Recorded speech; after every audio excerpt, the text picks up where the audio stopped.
मुलांना पास्ता आवडतो का? हा प्रश्न चुकीचा आहे विचारणं, कारण ऑफकोर्स सगळ्याच मुलांना पास्ता आवडतो. पण तो देत असताना आपल्या मनामध्ये धाकधूक असते, की आपण काहीतरी मुलांना अनहेल्दी देतोय. मग अशा वेळी आज आपण पाहणार आहोत अतिशय हेल्दी व्हर्जन ऑफ पास्ता. तर हा पास्ता घरी कसा बनवायचा? कुठलाही आर्टिफिशियल रेडीमेड सॉस न वापरता ते पाहणार आहोत. याचबरोबर पास्ता निवडत असताना कुठल्या पद्धतीचा निवडावा, जेणेकरून त्यातल्या त्यात तुम्ही हेल्दी व्हर्जन पास्ताचं घरी बनवू शकाल. तर हा पास्ता अतिशय सोपा आहे बनवायला. कुणीही बनवू शकेल इतका हा हेल्दी आणि टेस्टी आहे, तितकाच बनवायला सोपा. तर चला पाहूया कसा बनवायचा.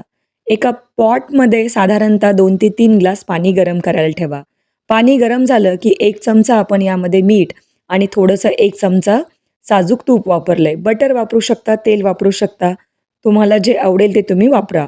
यामध्ये मी मिलेटचा पास्ता निवडलेला आहे. बाजारामध्ये हल्ली वेगवेगळ्या प्रकारचा पास्ता मिळतो. पास्ता निवडत असताना त्यामध्ये कुठल्याही प्रकारचा मैदा नसला पाहिजे, ट्रान्स फॅट नसले पाहिजेत किंवा यामध्ये पामोलिन ऑइल नसता कामा नये. फक्त हे 3 लेव्हल जरी चेक केलात, त्यातल्या त्यात तुम्हाला थोडंसं हेल्दी व्हर्जन मुलांना देता येईल.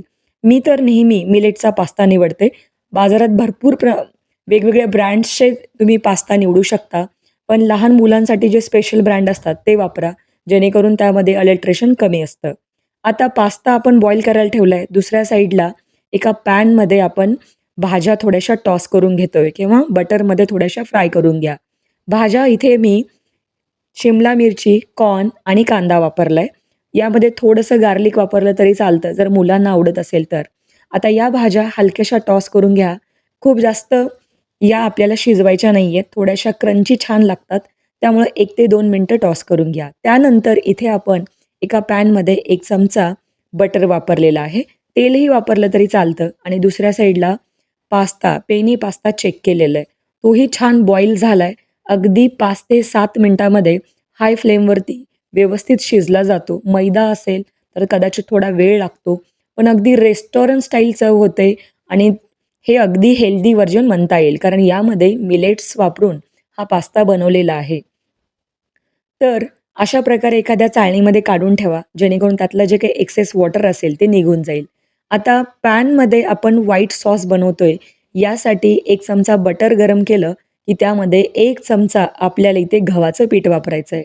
त्यानंतर इथे आपण दूध वापरणार आहे. इथे मी गाईचं दूध वापरलंय. हवं तर जे घरात तुमच्याकडे अवेलेबल असेल ते वापरू शकता. पण ते दूध ऑलरेडी बॉईल केलेलं असावं. त्यानंतर छान यामध्ये मोझरेला चीज वापरायचे 4 ते 5 चमचे. जे की पिझ्झावर वगैरे आपण वापरतो. नसेल तर सरळ घरात जे काही तुमच्याकडे प्रोसेस्ड चीज असेल, ते तुम्ही वापरू शकता किंवा चीज स्लाइस थोडंसं कट करून वापरा, जेणेकरून ते मेल्ट व्हायला वेळ लागत नाही. आणि जेव्हा तुम्ही बटरमध्ये गव्हाचं पीठ ॲड करता, ते खूप जास्त करपवायचं नाही किंवा खूप जास्त लालसर करायचं नाही. अन्यथा या व्हाईट सॉसचा कलर चेंज होतो. त्यामुळं व्यवस्थित 1 ते 2 मिनिटं हलकंसं रोस्ट झालं, की मग त्यामध्ये दूध ॲड करा आणि बाकीची जिन्नसं ॲड करू शकता. इथे आपण पास्ता मिक्स वापरलंय.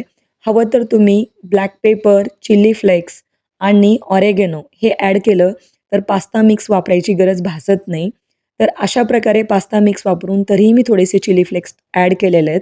मुलांना थोडासा स्पायसी पास्ता आवडतो म्हणून. पण तुमच्याकडे जर कमी स्पायसी आवडत असेल, तर तुम्ही नाही वापरलं तरी चालेल. आता इथे काय केलेलं आहे, ज्या भाज्या आपण टॉस करून ठेवल्या होत्या किंवा स्टिर फ्राय केलेल्या होत्या त्या ॲड करायच्या. अगदी त्याची थिक कन्सिस्टन्सी झाली, की बॉईल केलेला पास्ता यामध्ये ॲड करा.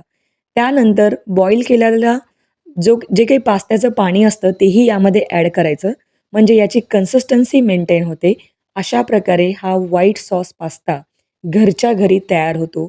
कुठलेही प्रिझर्व्हेटिव्ह न वापरता आपण हा पास्ता घरी बनवू शकतो. मार्केटमध्ये हल्ली मिलेट पास्ता मिळतो. वेगवेगळ्या फ्लेवर्सचे तुम्ही घेऊ शकता किंवा पालकचा फ्लेवर येतो, रागी असेल, बीटरूट असेल किंवा मिक्स मिलेट असेल, तर ते वापरा. म्हणजे अगदी हेल्दी वे तुम्ही मुलांना पास्ता खाऊ घालू शकता. यामध्ये पार्सले किंवा जर नसेलच घरी, तर सरळ-सरळ कोथिंबीर वापरा. अशा प्रकारे आपला delicious, creamy, cheesy white sauce pasta घरी तयार आहे. तर अशा प्रकारे तुम्ही मुलांना हा पास्ता तयार करून देऊ शकता. मी सर्व्ह करून दाखवते. अगदी चीझी, क्रीमी झालेला आहे. यामध्ये अजून भाज्या वाढवू शकता. ऑलिव्हज असतील किंवा चेरी टोमॅटो असतील किंवा वेगवेगळ्या कलरच्या शिमला मिरची तुम्ही वापरू शकता. अशा प्रकारे आपला पास्ता तयार आहे. आता पास्ता तयार झालाय तर नक्की ट्राय करा. रेसिपी आवडली तर लाईक, शेअर, सबस्क्राईब नक्की करा.